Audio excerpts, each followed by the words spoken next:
Hello there, social media people who watch videos and follow people's stories. My name, for those who don't know, is Kelly Cottam, and I started my social media account in 2010 when I created the blueprint for Challenge Britain. Just to say, I had a very nice, very quiet Christmas, and I don't actually want to be here on social media, but I've got to deal with one of these. And I feel, after what has happened over the last couple of weeks here, that I do need to come on live and talk about it. I am going to go public about what is going on. I have had enough, but it has given me an eye-opener into the system in a way that there isn't anybody else who will see it the way that I have seen it. And it was quite interesting that when on the 15th, when the two police officers and two social workers turned out, that Dean had actually gone out into the corridor to have a fag. So he came in as it was happening.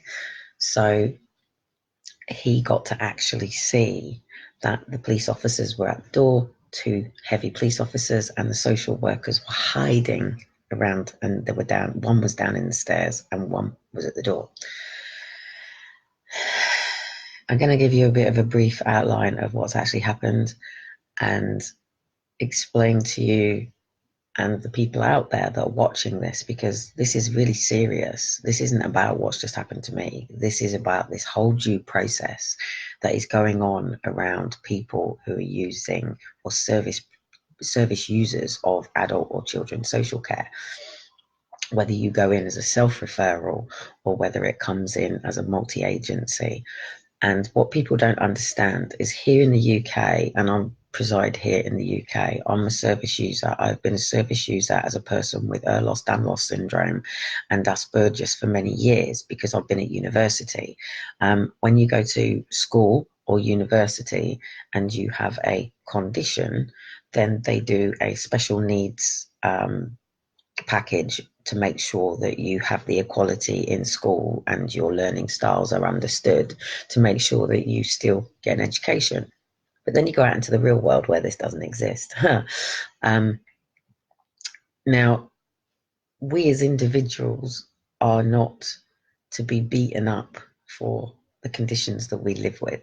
If you see somebody walking down the streets and they have Down syndrome, it doesn't give somebody the rights to walk up to them and go, hey, you're a Down syndrome kid. No, the condition they have, which is the 26th chromosome, is the Down syndrome, not the person, not the person that you're looking at going, oh, yes, they have Down syndrome face. That Down syndrome person has a personality, has feelings, emotions, talents, skills, thrives for the same needs as every other person that exists in the world. But Down syndrome is worn on the outside, and you can recognize it, and you can see it, and you can look at somebody and say, that person I recognize as Down syndrome, because we as a general population understand Down syndrome. Now, you might see somebody walking up the road and go, whoa, they're a drunken, but actually they might have multiple sclerosis and their legs just given away.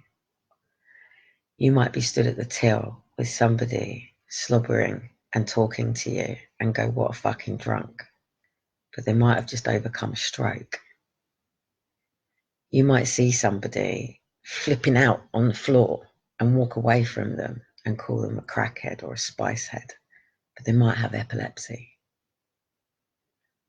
The problem is we as individuals, you sitting here watching me talking to you, the people walking down the street, the people, Boris Johnson, who you know, became I am your leader, became the head of, our country to get our shit in order and get this country great again, and the people who work for the system. And then we have this social care system. Social care, the two words, social and care, okay? Now, social and care would basically mean if you know in your block of flats where I live here, now this is meant to be what's classed as a Cat C building. That means that vulnerable adults who are here to be supported live here. Now, actually, I'm not under any form of support. I do have, obviously, the health visitor, and I work with a health visitor, as most people do. You know, my children are not immunised, so we don't do any of that sort of stuff. She knows they're not immunised. The state know they're not immunised. Everybody knows they're not bloody immunised. They will be if we go to particular countries. It's not about the immunisation. I'm not getting into that. But obviously, I'm going to have to go through all of this again with new people, different people, because on Monday, I have a social worker coming to go through a statement with me so she can do her final report to decide what is then going to happen. Are we going to proceed to child protection? Are we going to proceed to children in need? Or are they just going to fuck off and stop harassing me and leave me alone and have some fucking common sense over what is going to happen? Or is she going to arrive here on Monday, as the police have already seen in my filing cabinet, who shot out the door very quickly when I showed them my driving licence? Yes, they were no longer needed here, were they? Because they realised that actually, yes, they were going to go to prison if they continued the conversation with me, as I showed them the injunction paperwork that is proceeding. I showed them the ICPC for the unlawful and unnecessary detainment of me and Elijah only 2 years ago, again by Portsmouth Council, which was upheld by their own ICPC and their own internals. And they do know that I had a solicitor sitting. I haven't got the paperwork in, and I decided that legal aid was not worth going down that route because they would end up taking. I'm actually entitled to £23 million compensation for everything that's happened, by the way, and I'm going to be taking it off of these cunts so I can bring families home from countries that have run away and help people and get my life back in order, basically, and then hopefully build a new social care system. And I'm quite happy to do it, but it means I've got to be a litigant in person. Now, there are some challenges with being a litigant in person, and this is quite important. Once you get to certain levels, you have to be able to wear a wig, and if you don't have a legal degree, then you can't do that. However, I do have a legal degree. It's not in law, but apparently in the time that it takes for me to get into court, I can do a quick bypass and actually graduate in my bar quite quickly, so I should be able to then sit. But then there is conflicting laws. But anyway, let me get back to the fact that this is meant to be a care in the community, and this is meant to be a supported living place, and this is meant to be a place where everybody cares, because it's about social care, isn't it? It's about care in the community and helping people and enabling them and supporting people through adversity, be it that they've gone through some form of trauma. A woman might have been raped. The police have been aware. She's gone to court. She's been through a trial, but she's not quite coming out of her home because she has social anxiety. Well, now she's now under the Mental Health Act, and now all of a sudden she has to be criminalised. Don't have trauma now. Don't go through something and struggle with grief now, because you have to sit under the criminalisation of the mental health bracket. Her mother might have lost her baby. She's on a ward with a lot of parents that have just given birth to a baby. Isn't it right to be sensitive to the mother who's just lost her baby? Would it be completely insensitive to then put her on the just given birth ward with all of the babies? No, it would be completely wrong. But it would also be completely wrong to completely alienate her and take her away and remind her that she didn't become a mum. So how do you deal with somebody's trauma? How do you deal with how somebody copes with trauma? A couple of days ago, what started some bits off, I went out on my little dimp walk. And I don't like my little dimp walks, especially if like either Jamie or next door or the girls are here with the kids, as it was, Dean was. So, but I went to the walk, and there was 2 council officers stood at the gate, and it was very official, and I could see the tape across the door and 2 police officers inside the block. As I went around the other side of the block, I could see fuck off massive big police. They were just jammed up the road. In fact, the whole bend of it just had police cars flooding all the way up. There was big wagons, there was little cars, there was panda cars. It was just pandemonium. What basically happened was a woman had basically gone to argue with somebody, and a little bit of an altercation, but it doesn't matter. But the police were being called. So what's the first thing somebody does when they're scared? They go to protect themselves. She picked up a knife. Now, she kept threatening for the police to go away from her. Just leave me alone. Yeah, please, just leave me alone. I just want to deal with this myself. Probably a mother who probably had children. Probably a mother who was scared, knowing full well that living in this sort of situation where we live, that it doesn't matter who it is. It doesn't matter if it's school. It doesn't matter if it's fire brigade. It doesn't matter if it's the hospital. It doesn't matter if it's the education system. It all comes under multi-agency. So where the police come, if there are children, come social standard. If school have got any issues, it goes straight to social. If you go to the hospital, it goes straight to social. It's standard. This is how multi-agency works. If you have children and your children go to straight away, your children get straight pulled into the states. You know this because you register them, you make them property of the state. Therefore, the state own your children. Fact, right? So then if you don't get your children registered, you get threatened to go to prison. If you don't get your children immunised, you get threatened to go to prison. If you don't put your children to school, you get threatened to go to prison. So therefore, we the people toe the line. We conform to the ways of the world. Romans said in the Bible, funny, it was Romans, the people who persecuted Jesus, but Romans stated, do not conform to the ways of the world, but by the renewal of your mind. I still say that's wrong because it should be about the renewal of your heart. As you know, I will just continue about that before I go off on a tangent. Because the police didn't stand down and she was that intimidated by so many police, she turned the knife on herself and stabbed herself straight in the heart and died immediately. That's how much fear one woman had to be surrounded by the police here in this country. That's how scared people are of this state. That's how intimidating these people are, because they have that power to take your life away from you. Now, as you know, on the 13th of December, it was the anniversary of Aaron and Faith being taken by Flintshire County Council. Funny enough, in a very similar way that they attempted to remove my children the other day, if that was what they wanted to do or planned, or whether I'm right about what's going on. And I think I'm right about what's going on. So, as you know, if you follow my blogs or whatever I write or do or whatever, you'll know that I've always been somebody who puts their Christmas decorations up on the 1st of December. You know, you get them out of the loft, blah, blah, blah, they go up, da, da, da, da, da.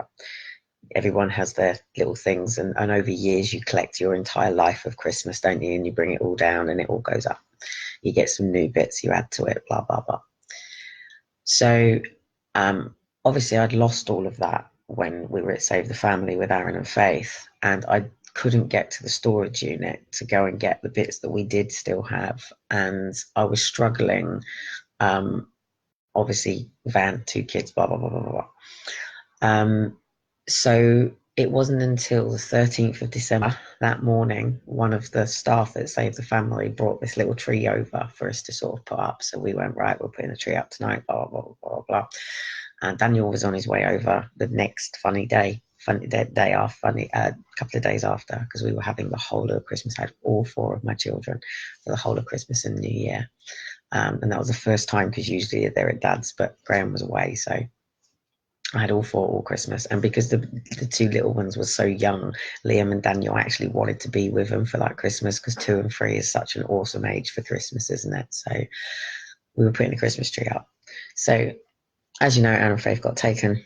So because of the trauma of the Christmas tree, I decided to get the Christmas tree out of, which I only actually finally put up last year, as you know, which I didn't put up until Christmas Eve in the end. I actually brought it on Christmas Eve and put it up Christmas Eve, because I hadn't put a Christmas tree up the whole time.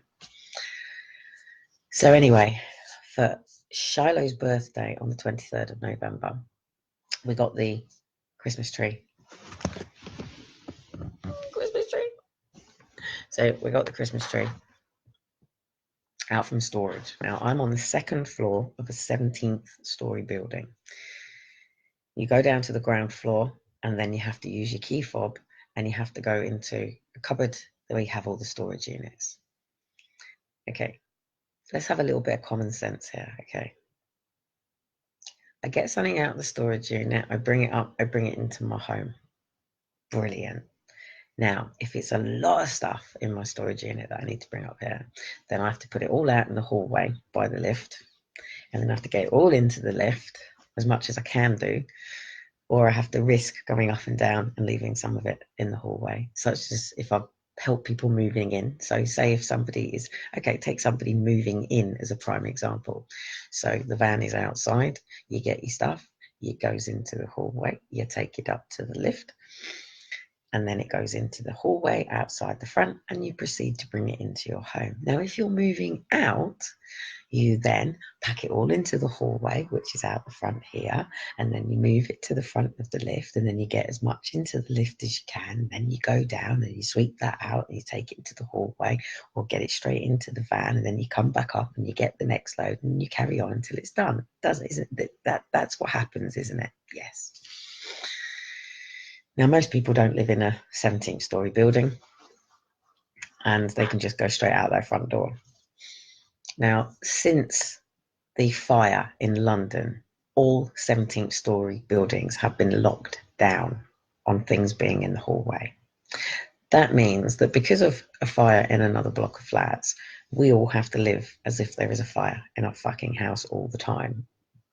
Pretty much we all live in isolation because we are completely locked down, can't really do much, most things shut down, can't use facilities at times that we should be able to. Pretty much like Save the Family. Wasn't that how all this happened? So anyway, health visitor turned up on that day and brought some gifts around from the boys from the radio station, and said, like, what you up to? And I said, it's week 13th weekend. I'm just literally going to be clearing out all of the old toys, getting all the shit out, binning what's getting binned, as I do. Dump it, do it, delegate it. I do this. I'm a coach. Every season I have a Christmas clear out. I have a summer clear out. Do you know what I mean? It's religious with somebody like me. Otherwise you just end up with too much shit. So anyway, went through the 13th. I was on my own. Me and Dean had a row and he didn't come back. And so I knew he was coming back for the 15th. It was planned that he was going to be here for the 15th. So I thought, fuck it, I'm going to get on with it, and I'm going to prepare for literally us being able to sit down for Christmas, and I'm going to get it all done. So this time, because of all of the shit that's been going on with them before over it, I go over to the council and I say, I've got to get. So I had the boxes from the Christmas tree and all of the decorations, and I needed to take them downstairs. I had a door that was the one that was busted on the front of here that needed to go down because we had the artwork on it, so we were keeping it. I had stuff that's still in the hallway now, because it's now back in the fucking hallway, which was the sales stuff. And the plan was, and I even spoke to all my neighbours, right? I went and knocked, I was so polite, I went and knocked on everyone's door, and I said, right, I'm going to be doing a bit of a clear out, I'm going to have some music on, probably be cleaning out for about 2 hours. And I said, and then if you hear any pottering around in the hallway during the night, just ignore me. So this was Saturday. So I started during the day on Saturday, and me and the kids were having a great time, and the girls had been up, and people taking bits, or this works and that works, or can I have that? You're throwing that out. And so on this side of the door, my buggy was there, and it had the door behind it all protected, all of the Christmas decorations on that side. And then, as I do on my friend's side, the stuff that was going down to, because we can't leave things in our main bin chute, it has to go down to the bin downstairs. So all the stuff that was going to the bin was there, which was next to the bin chute here, just to say it's for the bin, but I'm going to be taking it downstairs. And I even had a little sticker saying taking down to bin chute.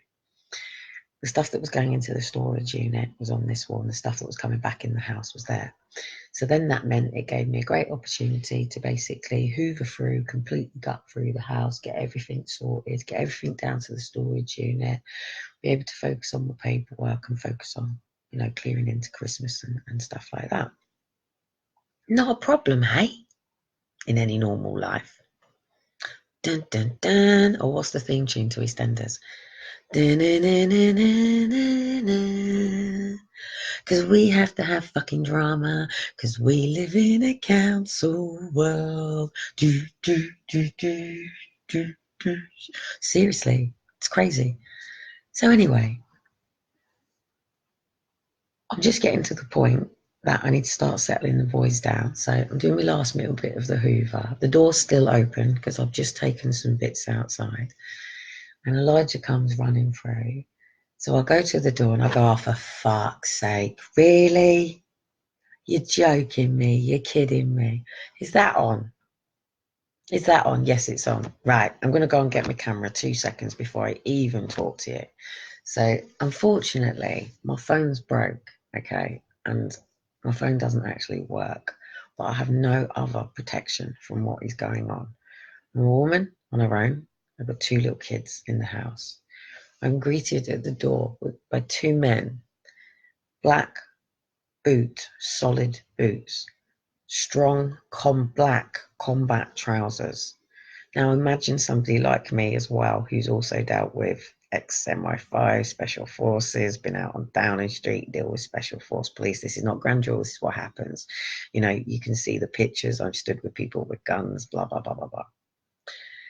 Proper, solid body cameras on, cap on, and then all of a sudden I saw Portsmouth City Council.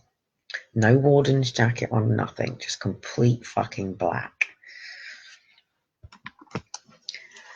So I stood like that. I said, so we have to deal with it like that. So your body camera's on. Yes, my body camera's on. Right, well, if your body camera's on, I want copies of your body camera. And because if you do something wrong on that body camera, you are not going to allow me to have it. Therefore, I'm going to record it on my phone. So I have access to your recording at all times. That's okay with you, isn't it? Yes, it is. Fantastic. Now, what would you like? Stuff in the corridor, who does it belong to? Myself, as you can see, with the door open. Okay, it needs to come back in the corridor now. No, it doesn't need to come back in the corridor now. I've already discussed with council that I'm going to be moving it down to the thing. They know what I'm going to be doing. That box is coming over to the church with me. That in the morning, that box is going down to the storage unit. That's going down in the bin. It'll all be gone by tomorrow morning. It's already been agreed. It's already been sorted. So why are you at the door telling me to do this? So then they proceed to be really funny with me. And I said, look, your job now is to go and fill out a CP1 form. That CP1 form now activates social services into my life. You do not understand the consequences of your actions because you're part of a multi-agency and because your system is incompetent, that you don't pass on internal messages to each other, that I have to deal with a different person each fucking time. No person is responsible. Gist of the conversation, right? So anyway, he proceeds to go on that, yes, I am doing what he tells me to do. And I proceed to say, no, I'm not. Because if I have to bring it all back into my hallway, I have to bring rubbish back into my hallway and things that are not actually appropriate for 2 toddlers in this hallway. I then proceed to explain to him that yet again, I've already been through this every season, every time. You are a different person at my bloody door. I have 2 children in a 1-bedroom fucking flat and my buggy cannot go into my hallway. How long have you been in your job? Well, actually, I'm new. Right. My name's Kelly Cottam. You haven't met me before. You should have been informed about me being that I live in this property. And when I clear out and I put things down to storage, I have EDS, so therefore we go over all of the explanations again. And like I said, so now you jobs worths are going to go and do your job again, and they're going to fill the form out anyway. And you're going to fill your CP form out, and it's going to go over about all the stuff in the hallway again, isn't it? Which then alerts and starts and triggers it all off, because then I'm in breach of my fucking tenancy, and it kicks everything off again, doesn't it? Yes, it does. Right. So anyway, I said, no, I will not be moving it. It will be moved when it comes down to the storage unit. I had Jamie downstairs coming to give me a hand to get all the main stuff down that night before the kids were done. I was going to go through the rest, which was coming back into the house that night, and it was done. Done. Job's done. Over. So anyway, I end up slamming the fucking door. What the fuck's going on now? Don't particularly feel like moving the fucking storage that night. So anyway, I let them know that obviously I'm still dealing with this stuff now and it will be a little bit longer. So anyway, Dean turns up on the Sunday. Everything's great, not a problem, blah, blah, blah, blah, blah. I then let him know about what's gone on with some stuff going on here. He gets mad with me because he thinks I'm antagonising him. And I'm having to go to Dean and saying, look, how the fuck do you expect me to get this shit out of the door? Like, seriously, if I went through that door now and you saw I've got 2 suitcases in the fucking hallway and I've got piles of boxes and stuff and bags and all in the hallway. In order to get those from my door to the units downstairs, I can't teleport it. I don't have that superpower. I just don't know how to make it move from my hallway down to my storage unit or the bin without opening my door and putting it in the hallway. And it's not being left there. It's like a job for somebody on their own, like me, a couple of kids helping with my fingers, my condition. Don't forget I'm also diagnosed with EDS. And don't forget I also have trauma. So anyway, I explained to this man about his body camera, and I actually stated to him that he has no legal rights to come to my door with his body camera actually on, recording me without alerting me that he has his body camera. He's actually meant to attend the property and only actually turn on his camera if he is in a threatening situation.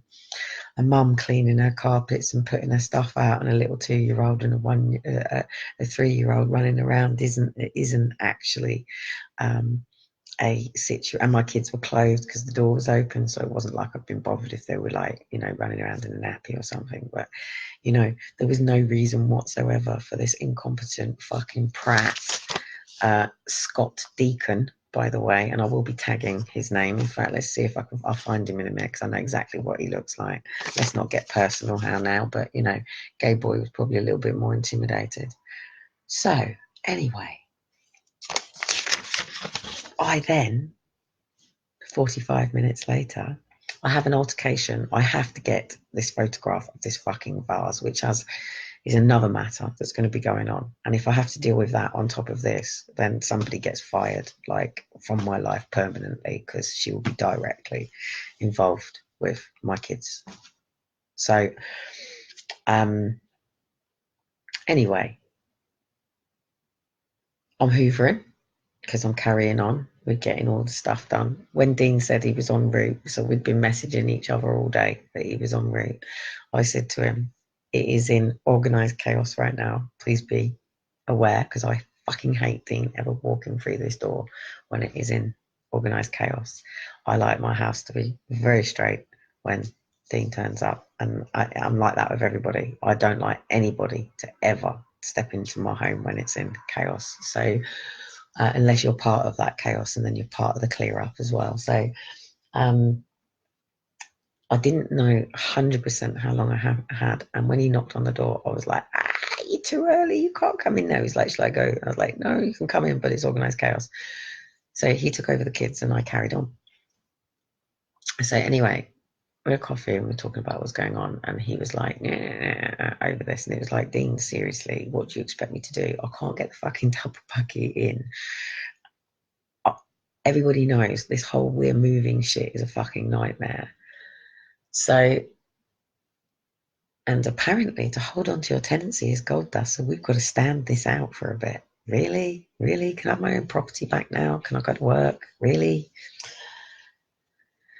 So anyway, I'm greeted. I didn't realise, because me and Dean had a bit of a doodah out of it, that during this time Dean had gone out and gone and had a fag in the corridor.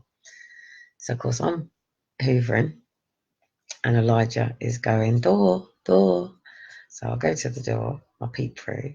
There's 2 fucking police officers stood outside. I'm like, no, I can't be dealing with this shit. And then I open the fucking door and I see Dean stood behind the police and the 2 police officers. And I'm like, what? And I'm going, excuse me, but what is going on? Like, seriously, what the fuck is going on? Dean's not really saying anything. Elijah's then trying to get out because Dean's on the other side. And I'm going, no, kid's in. Dean's going, Kelly, just let him in. I'm going, no, no. So anyway, Elijah had gone out to Dean. And I told the police straight away, I'm going to get my keys. I will come out there to talk to you and you will explain to me what is going on before you will even step into my home. And I told him that I wasn't closing the door because my children were out in the corridor and I wasn't shutting my children out with them. But if they stepped over my threshold, they were uninvited, unwelcome, and Dean doesn't have permission to give them permission because I am the bill payer and tenancy of this property. So I went and got the keys, and as I turned around, I heard the police officer say, "You get the keys off of her." So anyway, I come back with the keys. I locked my door. I stepped out. 2 police officers took me straight to the corner. I then see Dean down the bottom and a woman. I go, here we go. So I stay pretty quiet during this particular point because I want to suss out what the fuck is going on. Why have I got Dean down the bottom with a social worker? Why have I got 2 police officers who've just cornered me?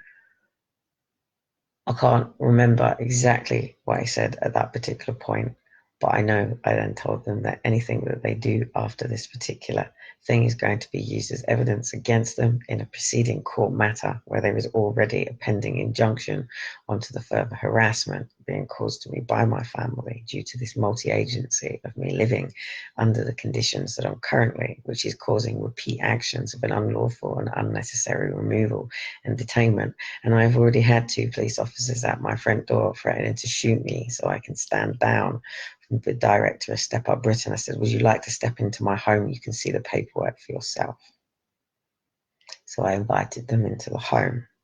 I took them straight over to the cabinet, to the paperwork. I pulled out the ICPC, unlawful detainment. I pulled out the court pretending paperwork. I explained the situation to them. Then the social worker walked in. I then discussed more with the social worker. I actually had quite a good conversation with the social worker, actually. I showed the social worker around. I patronised her the whole way through her little spiel where she has to look through your cupboards, look through your fridge, look through all of your things. Dean's in there, so hopefully leave this ball. But if it's Elijah, I need to deal with it.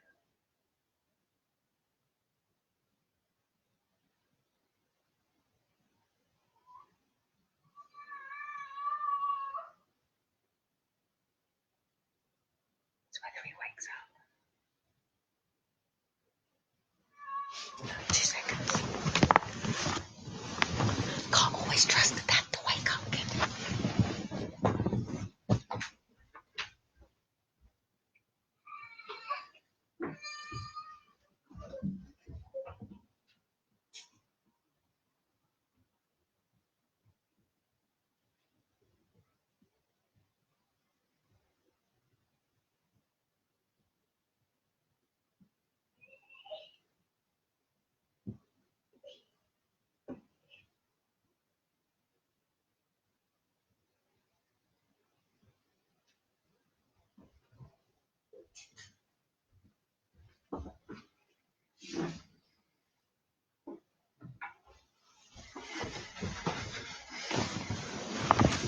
Bless Dean's going, where's your bottle? Where's your bottle? He did hear him. It was wrapped underneath him. He's got to make sure he settles. So, anyway, I did all their little checks with them. Even did the opening the drawers, letting them see the scissor drawers, all that sort of stuff. And I spoke to them all and I said, you know what? I said, since I've lived here, I said, I came here with nothing. Nothing. But see that size suitcase, that suitcase? I said, that suitcase full of the paperwork. I took them all to see the level of paperwork that I have in that cupboard that's still got to go through in, because one of the drawers got to be repaired. I said, you've taken everything from me, my kids, everything. Home, business, family, life, blah. So I come here with nothing. I come here for help. I said, all I have had is persecution, further discrimination, medical neglect. I have been persistently abused by Portsmouth Council. And it's individuals, different individuals. However,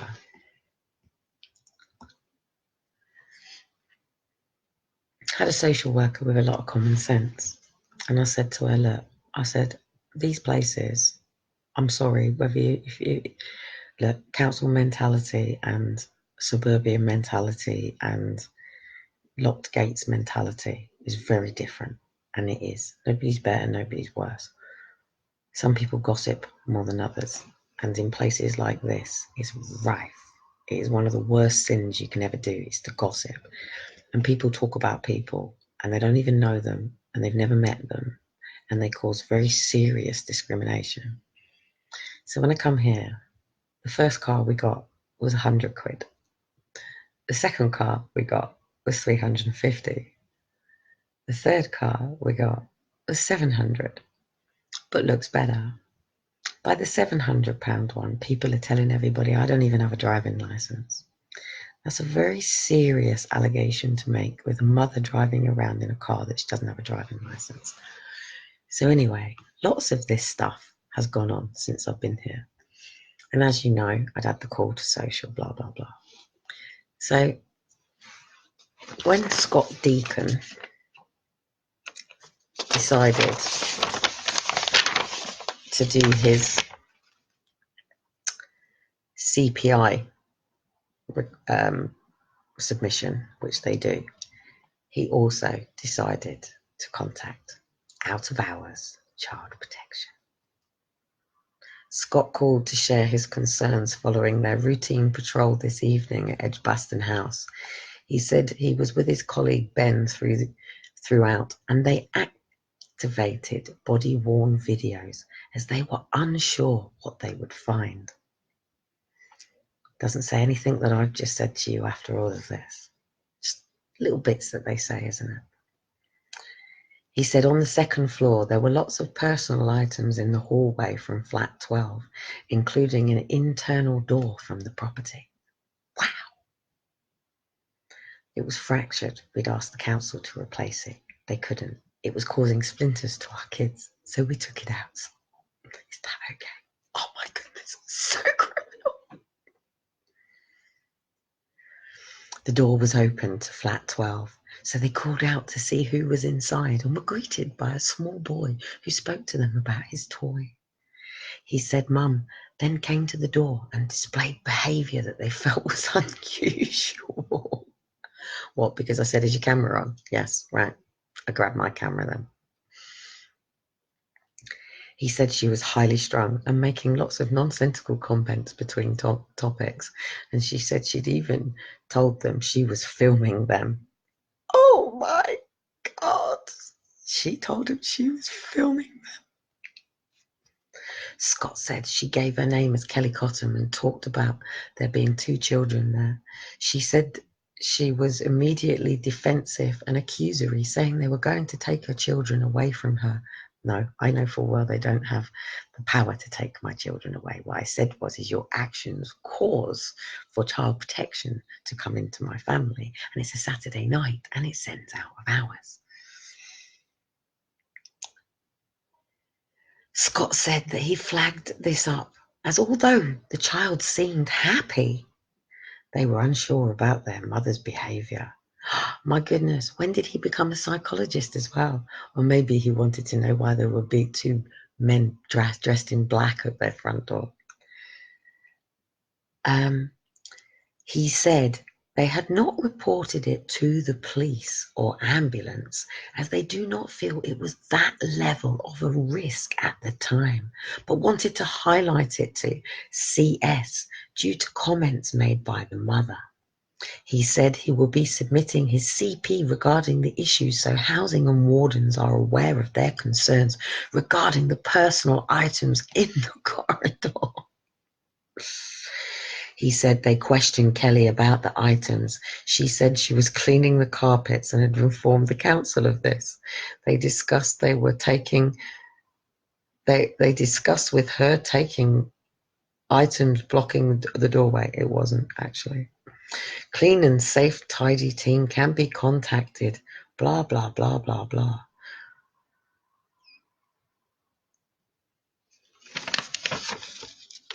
You're fucking kidding me. You're fucking kidding me. So basically, what happens, and this is why it is all going so wrong before I bugger off. The police, when he answered the door, I said, what are you here for? He said, we just want to know that you and the kids are okay. I said, yeah, me and the kids are fine. Because I didn't know. Were they here because me and Dean had raised our voices and every fucker can hear you. You only have to shag in the bed and they can hear you. And Dean's great at that, so the whole fucking block can hear you. He has to gag me. So, you know, if you even like have your telly loud, they can hear it. Do you know what I mean? So I didn't even know what they were at the door for, because like mental, because like lucky they didn't come out on the Saturday night, because if they'd come out on the Saturday night, one, Dean wouldn't have been here. They didn't know Dean was going to be here either. Two, why, when the council already knew I was going to be doing it, and they still gave me all the advisors, blah, blah, blah. I said, look, it would be a lot quicker if you just freaking helped me. I have got Jamie coming to give me a hand, so it's going to be quicker, but what do you expect me to do? I'm a mum with 2 little boys. I'll do it as fast as I can to my speed with my body, but I'm not going to say I'm going to be leaving it there, like, because it's always done over the weekend. It's just as quick as that. It's done within a couple of hours, really, if they actually just let me get on with it. But they usually send the estate wardens who wear the blue trousers and the blue shirt and the tie, right?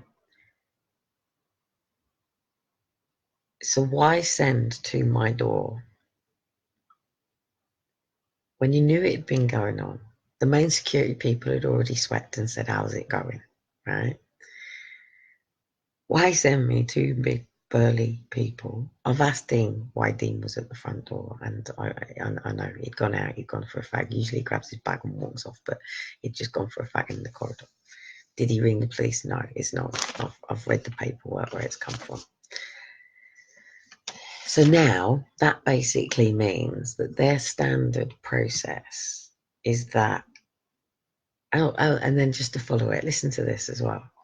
The social worker, she was like, this is ridiculous. You know, we could have been out at some child that really needed our help tonight. This is a waste of our time. Even the police officer said this is an absolute waste of our time. You know, and the moment I showed him my driving license, he went, she's got a driving license.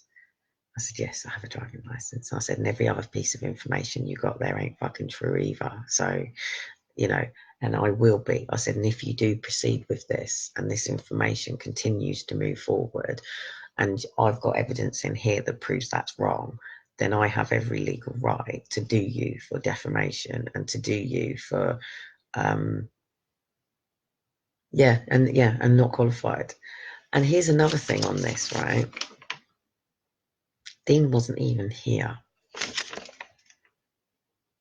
And they've gone and put concerns identified. Mother, mental health. Dad, drug user. Well, Dean's not a drug user. So he's going fucking mental. One, he wasn't even here. So, You can't even identify anyone who's not even here. There was no call for anything. My house doesn't, it's not that sort of place. My fucking next door neighbour reeks, but fucking reeks. But nothing in question. So that's false information. Absolutely. It's just because it has to tick a box in order to bring in the next stages, because then that's got to go over to somebody who reads it, who makes a decision. So what annoys me is Scott Deacon, who decided to come to the door, who's nothing more than a Portsmouth City Council community warden. These community wardens who are looking after the people in this vulnerable building are walking around looking like sass fucking soldiers. And they are. That's what they look like. I will get a photograph of them soon. I will. I'll find a photograph of it. It's a shame that my camera wasn't actually working. In fact, it's really fucking annoying that I don't have these cameras. I've been going on about it all year and it's not been done. So, and I knew it was coming. I knew all this situation was pushing. I can see all the paperwork and how the paperwork was leading and what was going on. So anyway, speaking to the social worker, she said it, and then another social worker come in who I didn't really have a conversation with. I said to her, so did you get called through out of hours? She said, yeah. I said, so does that mean, who do you bring the police for? She said, us. I said, it is, isn't it? I said, so you don't actually bring the police because you're coming to arrest me or detain me. You bring the police so you can come into the property. She said, well, yeah.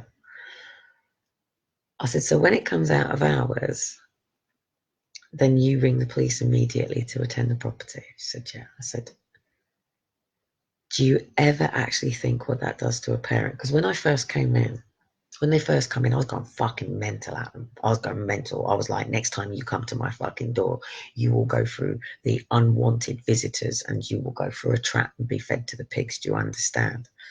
Like, oh, but I had a reasonable conversation with them afterwards. And I said to them, look, 13th of December, the anniversary of my kids, trigger trauma. I said, do you understand the complexity of the trauma that you're causing?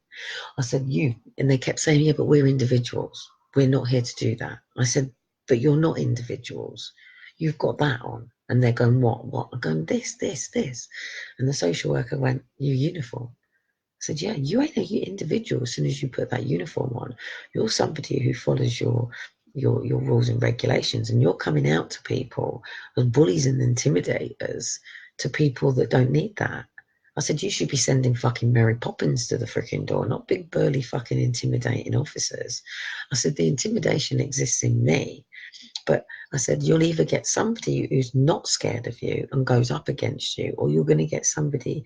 I said, when you bring police officers to your door, I said, should we go back to college now? I said, you'll remember this thing called fight and flight. I said, yeah, we all understand this, don't we? They said, yeah. I said, okay. So when somebody feels in a situation of fear or pleasure, yeah, then you embrace a feeling, don't you? I said, right. Well, when it's fear, it's fight and flight. So I said, when police knockers on your door, yeah, I said, now, if I was a woman laying down on the floor who'd just had 10 fucking people, I'm not even going to say men because I'm not going to narrow mind it down to the fact that men are the rapists because women rape too. So 10 people have just been through my fucking door, beaten the living shits out of me, raped me. I've got gun wound in my fucking leg and slashed to me.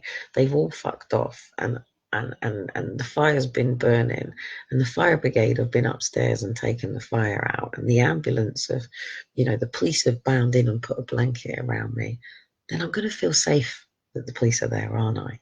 Yes. And I'm going to embrace the police, aren't I? Yes. And when the ambulance come and pick me up and take my wounds and heal my wounds, I'm going to feel protected, aren't I? Yes. When you haven't got a fucking clue what's going on, why the fuck the police are coming to your door and they're just being there, very intimidating, holding the door, and it's like, boom, you don't know. Now, if they come to your door and they said, don't worry about it, love, there's been an accident. Okay, and they're coming with you with information, and it's fine. We need you to come with us. There's been an accident. I don't even want to jinx somebody out there or even put a name on anybody right now, but you know, or fuck, remove any person that I'm thinking of right now. But you know, they do this, don't they? You know, people come to tell them soldiers are dead, blah blah blah blah blah.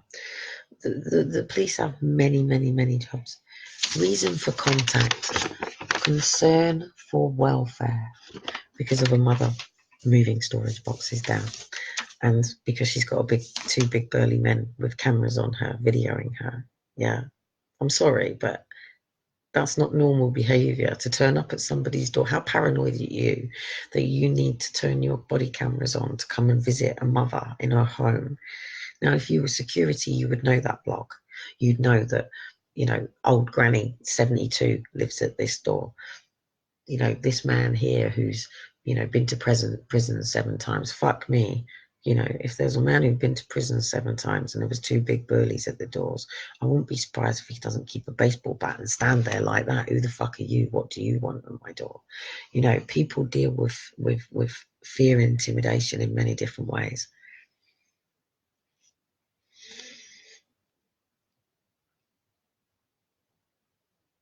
I spoke to that social worker, and that social worker prior to leaving said, look, we're going to give her the council a call. We're going to let them know that you've been delayed because of all of this, just to leave you alone, get on with it. It's not a problem, blah, blah, blah, blah, blah.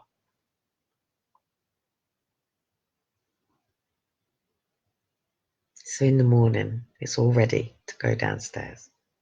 Dean's here. Dean's giving me a hand. You know, Dean, I've got Jamie giving me a hand. It's all going. All be done by 11, 12 o'clock.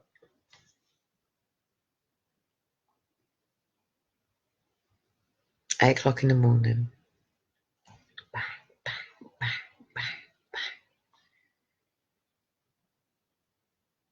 Council at the fucking door. So then they say, you got to move it. I'm going, you are kidding me. You're going to come here and you're going to continue this when I have already had the police, I have already had social, and you've got to go through all of this with me. Just over. I said, you know what? There was 5 of them in my hallway. They all could have grabbed the box and we all could have just taken it down like normal human beings, actually helping somebody rather than doing all of this. Even we know we can't do that, blah, blah, blah, blah, blah, blah. He said, anyway, remove them or we take them at 4 o'clock. I said, now, do you know that if a mother is in a domestic violent relationship and a man says to her, do this or you're going to get a punch? I said, it's called abuse. So when you constantly keep telling somebody, do this or this is going to happen, you keep them in fight and flight and high states of anxiety all the time because there's a consequence to the action. Now, if you had allowed me to just get on and continued, this would have been done 2 days ago. But I have had claiming to be high dependent fucking security knocking on my door, of which I don't need. I'm not a Cat C person. I'm just somebody dumped in this fucking building. So anyway, he says, I still have to give you this letter. I said, fine, give it to me. It's more evidence when I take you to court of this persistent harassment and bullying over the fact that I live in a 1-bedroom flat and I've got to move things down to my storage unit. I said, no wonder most people living in cluttered houses here because you don't let them do it and they've got nowhere to put the bins. I said, you should try maybe opening one of them storage units for people to put bits in. The council could make an effort, you know what I mean? So anyway, John, the main manager, walks past. I said, John, I said, seriously, mate, you need to get your ass up here. Like, you've had social and the police at my door. Please, I can't ring you. Will you come up here? This is a man who ignores me on letters, ignores me on everything. So I've said, you come up and you deal with this, or I'll come down. So anyway, I didn't go knock on the door. And in walks John, the main manager for here. And he just nearly broke down in tears. He said, you really, really are in a room that you can't get a buggy into, and you really are just moving things out down to the storage unit, aren't you? And I said, yes. He said, this really is. And then the funny thing is the drill went on off. And I went, John, I said, you got the letter from the health visitor with my 2 diagnoses on it, didn't you? I said, yes. I said, what are my 2 diagnoses? I said, Ehlers-Danlos syndrome and Asperger's. I said, does my doctor say that I have mental health issues? He said, your doctor says you don't. He says, you are dealing with trauma and that is it. And we are aggravating this trauma. I said, all right. I said, so what happens to somebody who already has an indicative budget and judicial review in this country mean when somebody has a diagnosed condition and they are protected by disability law? So what does it make the situation to somebody like me? He actually had a cuddle and a cry with me at the hallway. I then get a letter through my door from John. It's up there. It says in it, I can't promise. I did say I can't promise. But it's the date for the meeting on the 18th of January to discuss the move from us from here. So we think the matter's all over and it's all good. Everybody's deems common sense and things go back to normal, but that's not how it works in this system, does it? So I've already explained myself to 2 police officers, I've already explained myself to 2 social workers, I've already explained myself to 2 wardens, and I've already explained myself to a manager. The irony of all of this, hey? Bless. Got a lot of respect for the system this week. We go and get our stuff for Christmas. It's not quite Christmas Eve, but we decide to open Mummy's Amaretto and Coke. And we had a bit of a Christmas Eve lay-in. It was all really nice. And it was really beautiful Christmas Eve morning. And fuck knows how me, Dean, and 2 boys ended up on this little makeshift that I have here. And we were all just coming into the world, and the film had been on for a bit, and we were just sort of chilling, and we'd sort of been awake for about half an hour, I suppose. And then bang, bang, bang. Bang, bang, bang, bang. I said to Dean, it might be the parcel. He went, what, on Christmas Eve morning? I said, you never know. It's going to be the kids. It's like, leave it. Come on, we're just going to have a quiet Christmas. I was going, what if it's a parcel? Bang, bang, bang. I'm going to have to go and get it. I look through the hole. I'll come back in, I'll cry my eyes out. I'll go, Dean, it's a social worker.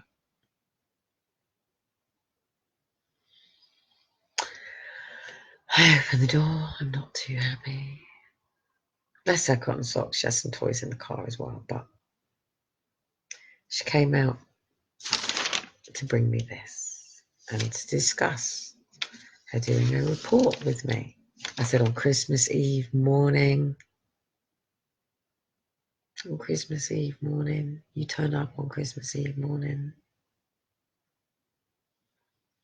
Now, as it was, it turns out that the day before Christmas Eve, all of the presents had all been delivered to social services from all of the help around here. Do you know these presents don't get delivered out to the families because they don't have the staff to do it? I said to her, I said, do you want a hand? I said, like, seriously, do you want a hand? I said, I don't mind driving them around. Unfortunately, I can't do that. So anyway, she tried making an arrangement for an appointment with her, and I said no. I said, it's not that I'm not choosing to work with you. It's that I'm not doing your sliding doors. I'm not working with your system. You are having an injunction put on you for this if you continue to do this. So anyway, she has to come and do her report, and that's what they have to do. If you don't, it goes to legal planning or it goes to the courts. That's how the system works. So it's suggested that she might visit on Monday. Now, what will be interesting is how this is written up and what they're going to suggest and what they're going to do. Now, it seems to me that housing have actually come down on my side over all of this and have said that they had no right to come to my door with a body camera. It's already on my file that you do not stand 2 by 2 at my front door. You have one step back, one forward. It's known. I'm autistic. Yeah, you don't allow for a group of police officers to be around an autistic person. It's written in every fucking training manual. You have to be one-on-one with an autistic person. You cannot intimidate them. Even criminals, they have that training for a reason. So, and then unless they're doing a restraining, it's different. But this is why it causes the problem. If you ask any person who is autistic, and please do, please go and speak to somebody who's been through the education system, who's diagnosed as autistic, and ask them, how does it feel as a child to be pinned to the floor by grown adults just because you want to express yourself? Because that's what this system is doing to every person in this country. It doesn't matter if you are a little small woman or a big burly man. This 2 by 2 at the door of police officers is not there because these people are criminals.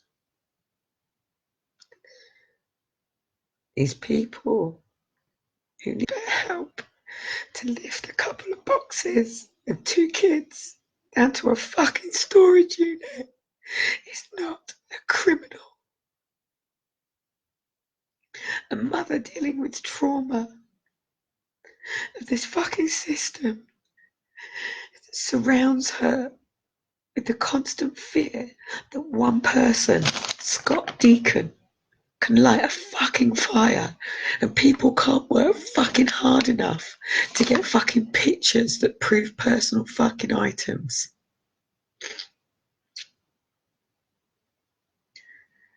So now I have to walk in fear and faith again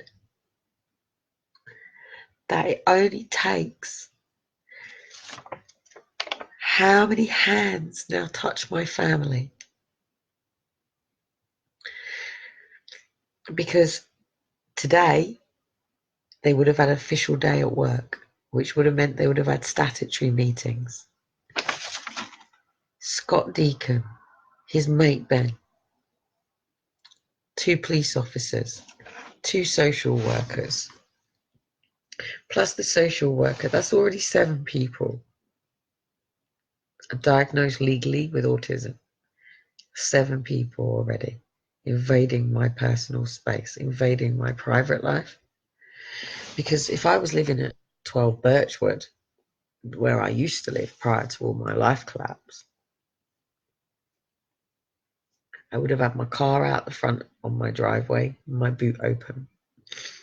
My Hoover that was broken would have gone into the back of it. In fact, it would have gone across to the man over the other side who runs a Hoover place. I would have given it to him for spares and repairs. Anything that was jumble sale car boot, I'd have put a for sale thing out the front. Anything that was free, I'd have put free to a good home. And the rest I'd have put in the boot and I'd have taken down to the skip. Because I can. Because it's normal living. This is not normal living.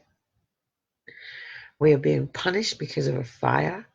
They're now sending burly security because of the woman that stabbed herself. She stabbed herself because they intimidated her by bringing fucking goodness knows how many police. These are FEMA camps where I live. This is the bottom end of the spectrum this is where all the vulnerable are meant to be. Now, luckily, I'm not vulnerable. The problem is it's a bit the other way. But these people want to keep coming, bringing me trauma, gaslighting me, fucking narking me, fucking pissing me off, and then wondering why. Yeah. So next time these cunts come to my door, I want a fucking camera on my front door, and I need my fucking phone working, and I need to be able to record at all times. Does it make me paranoid? No, it fucking doesn't. It means I have to safeguard myself now, because people can come out and say stuff that's not fucking true and not real. And actually, I want the evidence. I want to sit back and watch these people and go, dun, dun, dun, dun, dun, dun, dun, dun. Do you realise you have no common sense?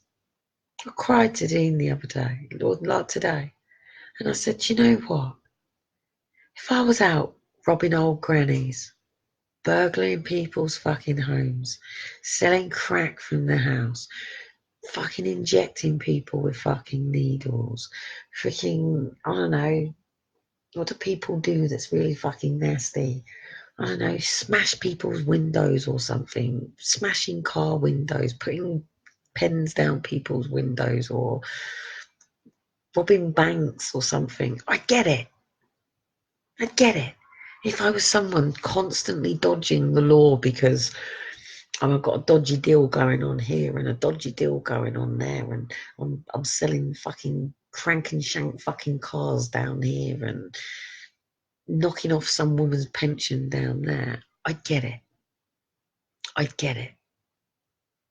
I get it. But when you've got people who are not well because they've got multiple sclerosis or arthritis or EDS like myself, or lupus or Royne syndrome, or tingles in their fucking fingers, anything you can't see, emotions, feelings. How did that man, them two guys, not know that maybe the person in this house, dad had died, and it was just the woman here cleaning out her dad's stuff, and she's crying, and it's like, I'm trying to clear my dad's stuff. What's he gonna do? What's he gonna do? People have feelings and emotions. Anger's not a great thing to have. Wrath is a sin. To be an angry person, I'm not an angry person. Someone being in fight and flight doesn't make them angry. It doesn't make them aggressive. It makes them scared. And you can't, Boris Johnson being off tagged you can't be having your adult and children's social care workers having to send police officers in to check the line of fire just in case there's crack, smack, drug dealers or whatever. When you're dealing with vulnerable people, when you're dealing with people with Asperger's, when you're dealing with people with mental health, with trauma, and you want to traumatize them with trauma? You want to traumatize them with your bullying and your intimidation? You want to traumatize somebody who might have just come out of the fucking army and you send them fucking sass figures to your door? You want to bully people that want to do a spring clean? You want to try and look, nobody wants the council houses to go back to the days of freaking sofas outside, and I get it. I get it. I get it. Even when John came round, I said, John, I get it, but you're not getting it from my point of view. It's all right for me to understand your point of view, but you're not willing to see it from mine. And now, at the end of the day, I live in this flat. I had in Preston an indicative budget as a person, which meant that I never went below the threshold. I have been failed for 7 years. 7 years. 7 years since Aaron and Faith were taken. 7 years since I said I need to go to A&E and I need childcare. And they've left me 7 years.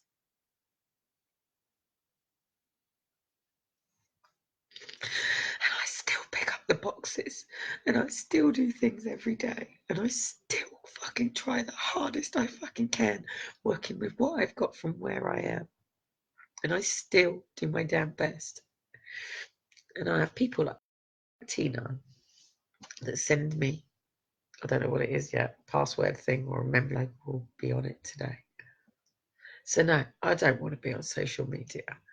I don't want to be talking about this shit. I don't want some cunting little fucking troll who's getting a little snapshot of little bits and running off their fucking mouths in other little fucking groups going on as shit and being like social workers, being like these fucking housing officers.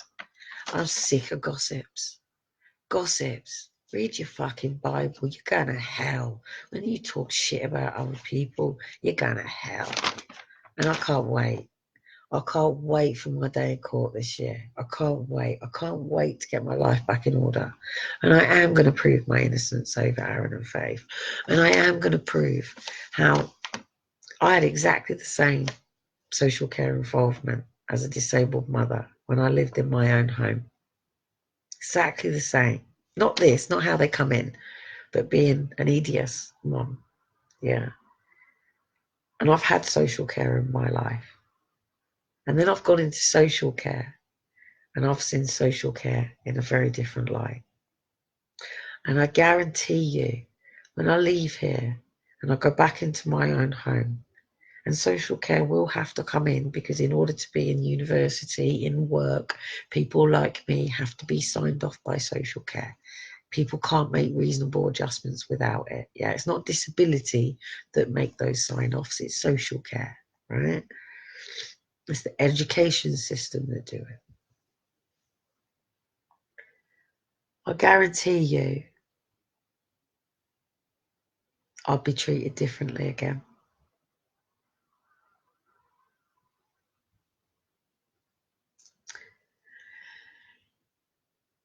But it is this multi-agency. It's this multi-agency that's causing this. And what it's doing is it's causing for police to knock on doors. The people are then shocked. They don't understand why the police are at their door. And then these police officers are saying things and these parents are going, what? And then all of a sudden they're wondering why police officers have then armed them, got them up against the wall. Social workers aren't sure what the fuck's going on. And they've gone in and got the kids. And then all of a sudden you're in court.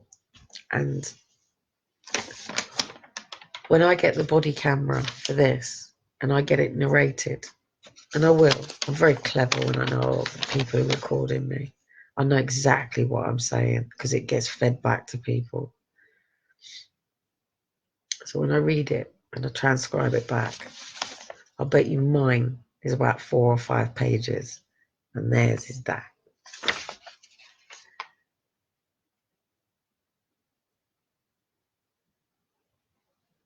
And do you know what they were actually pissed off about?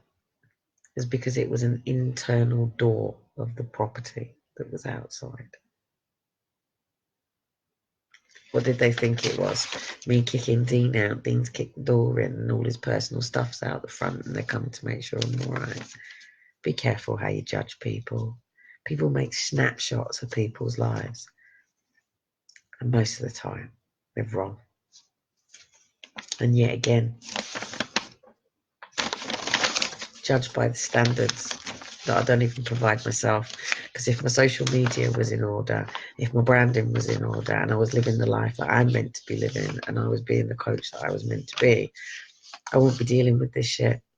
I wouldn't have been here 3.5 fucking years. But I have to find another way to work because I either have to work on social media or I have to work in an office or a building.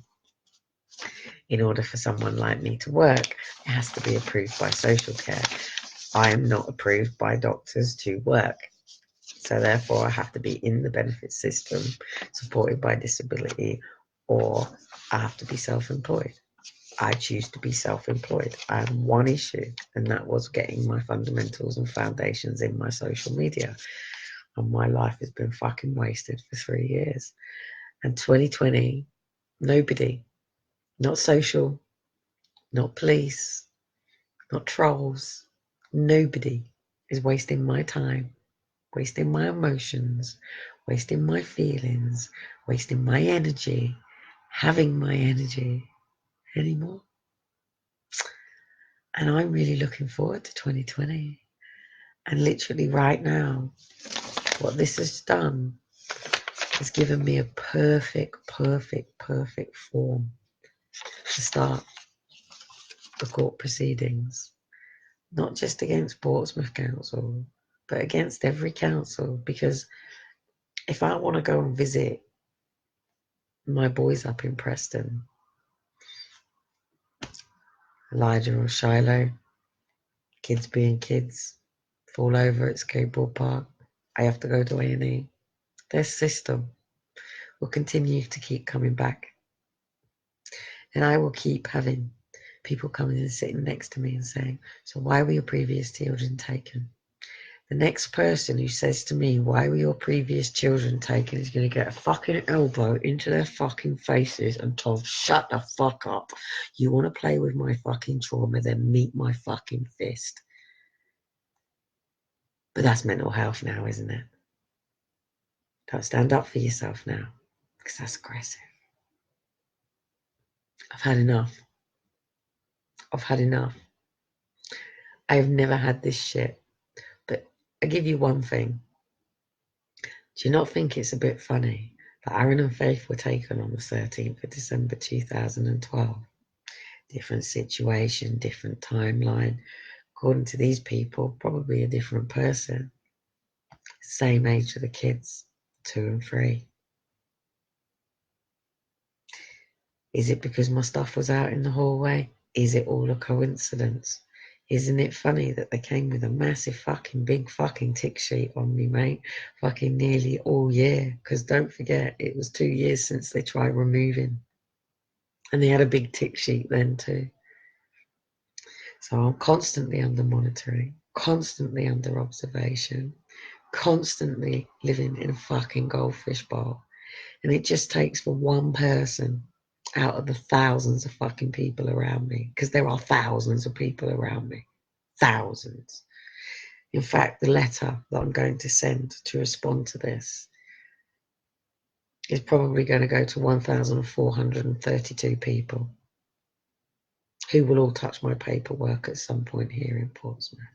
Because I'm sick and tired of walking down the street, not knowing who's who's what, who thinks what, who says what, who has the power to say what, who can do what, and when am I going to get the next call from out of hours.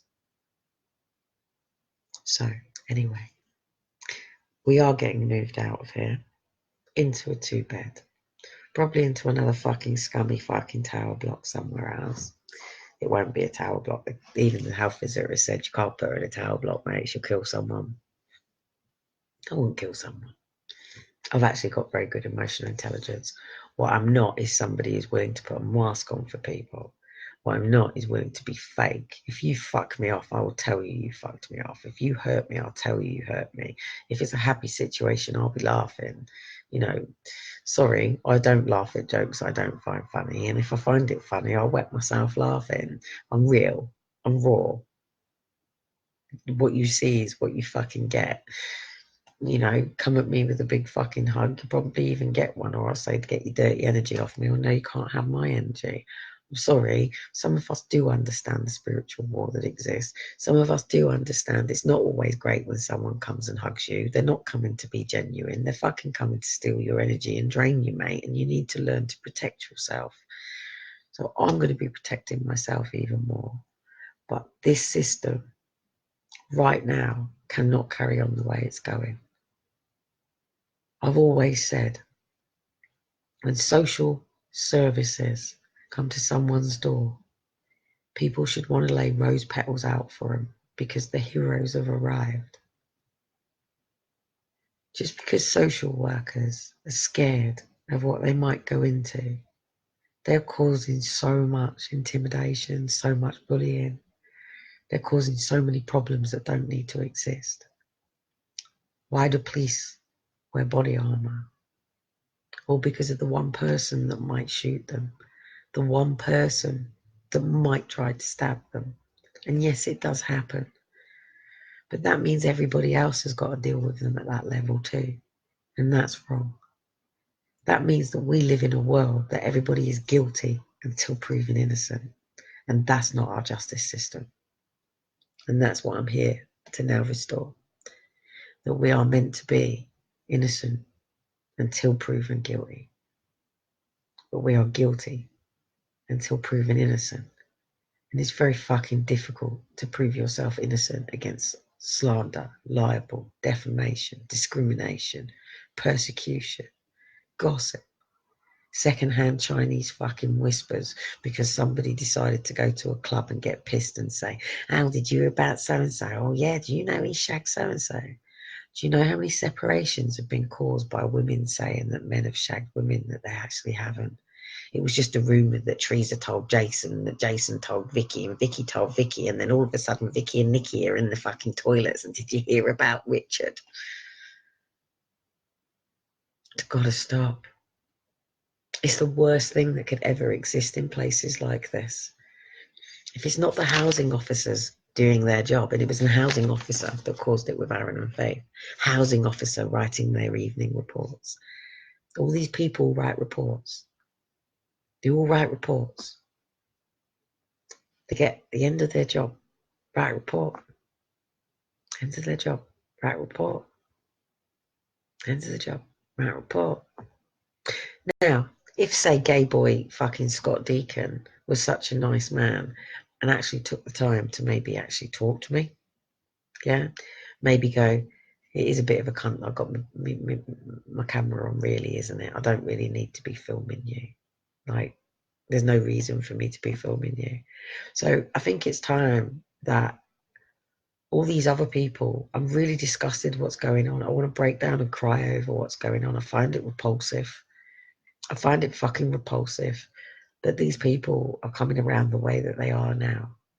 And I've got it very crammed here because it's all on top of me. I see it all in a heightened way that anybody else will see because you're more, I've got a city on an island. The police station's there, the fire station's there, the hospital's there. I'm the block of flats here, the council office is there. So I see it all. I see it in a way that everybody else doesn't necessarily see it. And then, of course, I see it through the perspective of what I've been through, what education I've taken, and why it is I'm trying to understand this.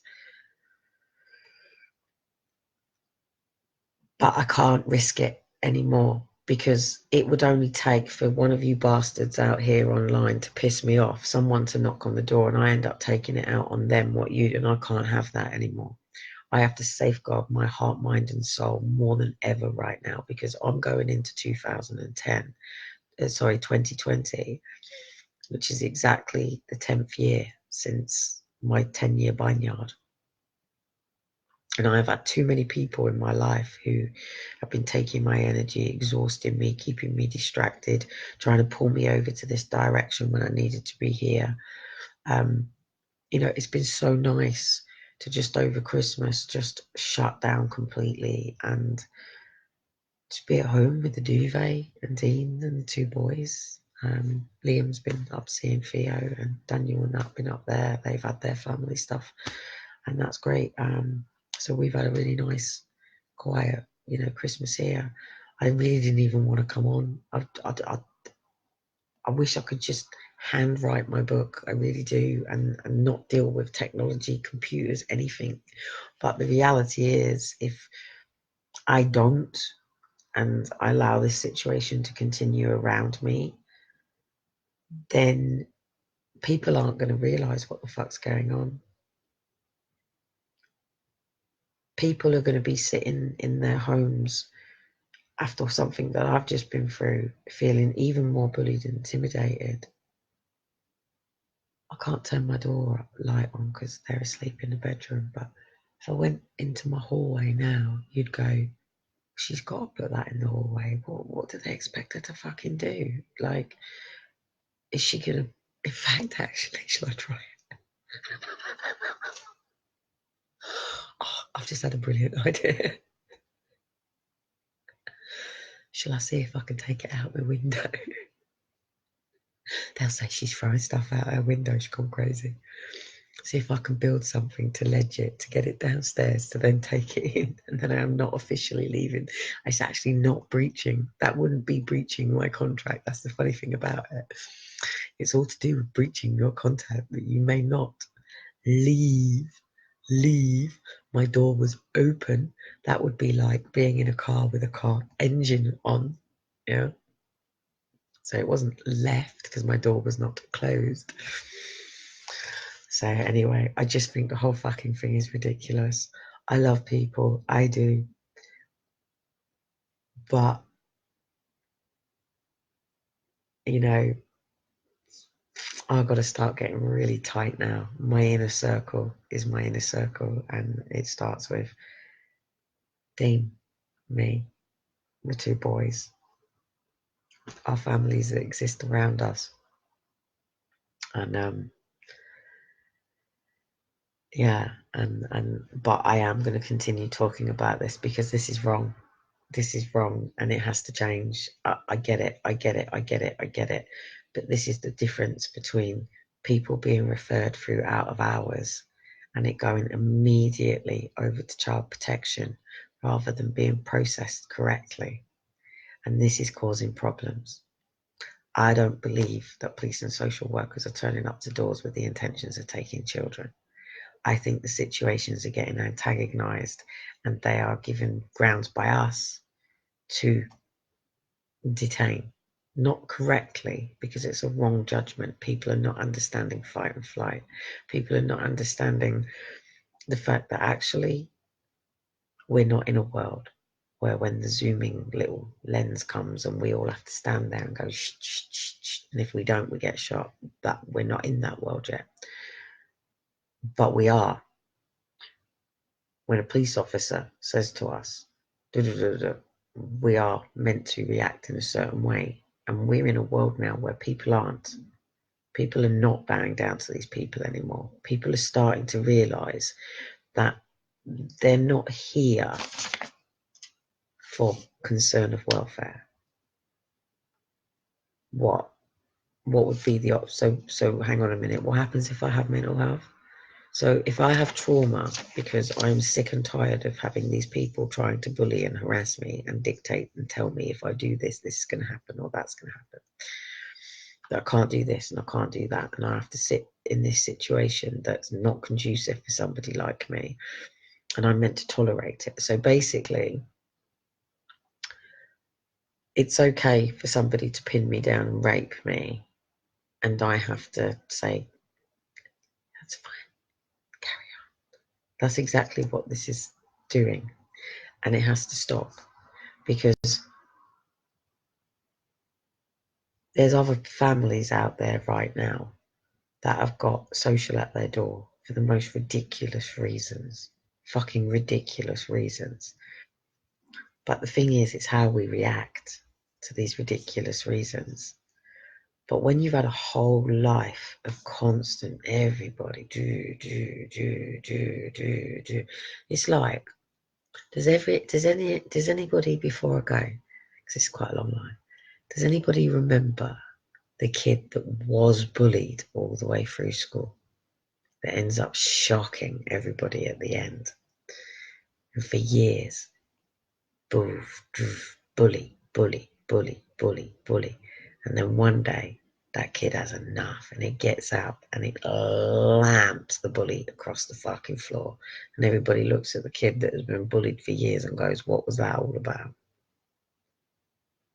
Years and years and years and years and years of systematic abuse because apparently I have to prove to these people my conditions exist. Why? Whose fucking business is it? Apart from, say, if I'm on disability, my social worker, the person who signs the form, and the person who issues the payment. That's it.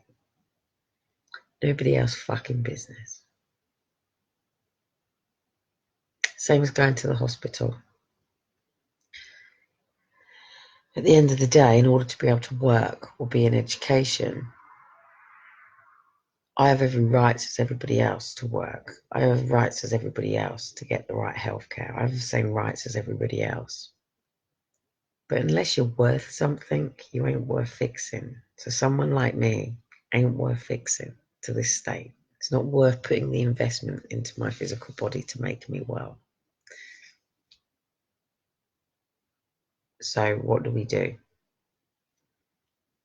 Okay, we just continue criminalizing and bullying, intimidating and medicating people and labeling people and making people feel really fucking shit that they're so fucking suppressed and very down that they're in a box and they leave the rest of the world alone.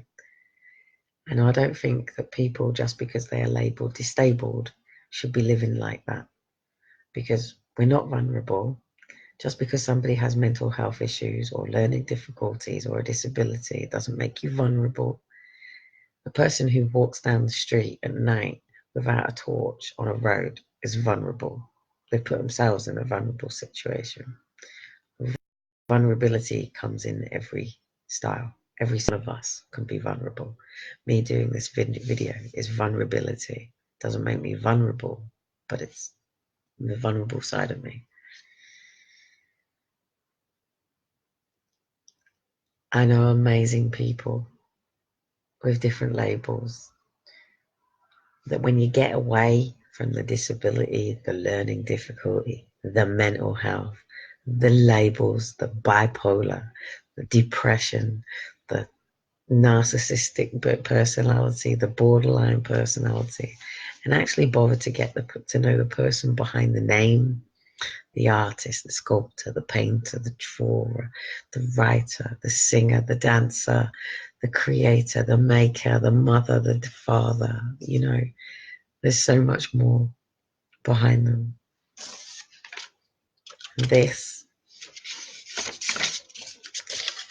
has the power to remove children or keep a family together and bypass on to the next one.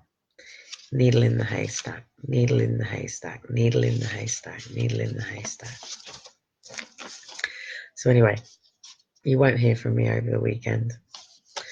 I'm gonna get on with this, but I am going to be now drawing up my cease and desist with my affidavit of truth of the account of what occurred and a list of their slanders and defamations again, and also an injunction on Scott Deacon to ever be able to attend the rounds of my property, and also for any person to attend my property in such an aggressive bullying matter, because I have boundaries and I have a right to enforce them. And I'm going into a whole new year, and this is the year of accountability, for being accountable and holding people accountable. And I feel that, sorry, I'm just looking at a number that exists on this, and I need to know where these numbers come from. There's a number next to our name.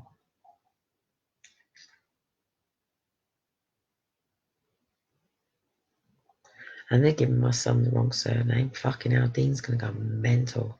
They've actually put the boys as Cotton. Oh, he's going to go mental. Oh, he's going to go mental. They're not Cottons. That's my ex-husband's surname. They are Samuels. He's going to go off. Just the fact that they've used my name will fucking piss him off immediately. However, Dean's a lot calmer with dealing with these than I am. So. Anyway, guys, I'll probably see you just before the new year. I'm just literally doing it, delegating it. And I think when Dean actually gives me a hand for the first time and he realises it has to go in the hallway and it has to go in the lift and it has to go in the hallway to get down to the storage unit. Sometimes we can do it and we don't get any of the shift come round, but sometimes I can't. But like I said, in a place like this, it takes one person, whether it be these fucking trolling cunts out there that's caused me more aggro.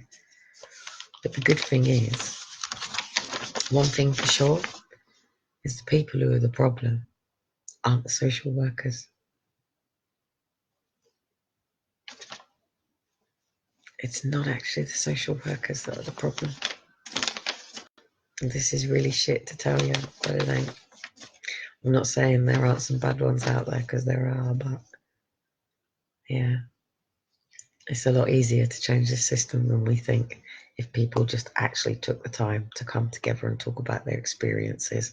Not in a I'm going to kill you phase, but like, come on, we got to get this together, because people are being affected by this in a very traumatic way. And it is because of the intimidation. It is because of the uniform. It is because of the fear of all of this stuff. It is because of a lot of the fear mongering going on online. You know, I never, ever, ever thought social workers took kids unless somebody had caused severe, serious harm. These are children being taken for possible future emotional harm, and it only takes one letter like this to do that. And it was actually somebody who did this, Darren and Faith, and I lost my kids for adoption, because I wasn't wise to the system. I am now. They'll never have my kids. They know they'll never have these two boys. But I ain't gonna let them keep being incompetent that cause for me to be in a situation that makes me vulnerable. Not because I am vulnerable, but because the system makes me vulnerable in situations like this. So I have to get back into my own home. I have to. In places like this, they own your asses. They know when you eat, shit, sleep. They know your patterns, your routines, when you come, when you go, when you leave, what you do.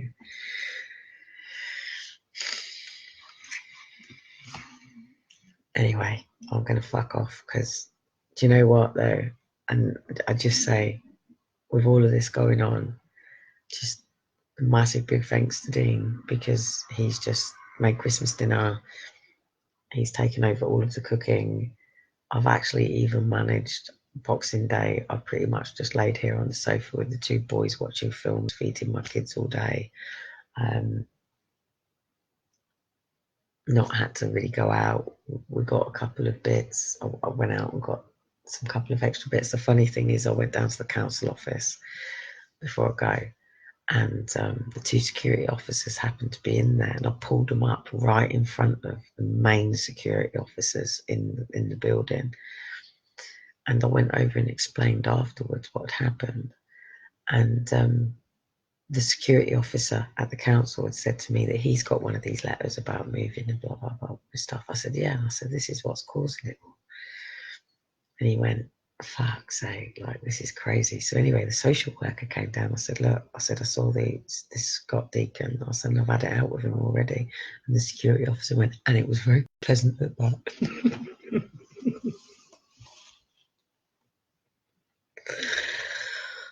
Seriously, it's a fucking joke. That's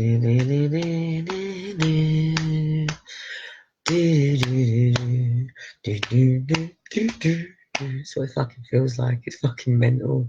No wonder people, like, I get it now. Actually, on EastEnders, life really is like this on council fucking estates, because it ain't in suburbia. I have never known life like this, ever, other than when I've come into social housing. Like, and funny thing is, before I go, it wasn't just me that's now under social. There are 5 other families in here under social, all done the same weekend. Oh my goodness, this book's going to put all this shit together. It's going to be fucking interesting.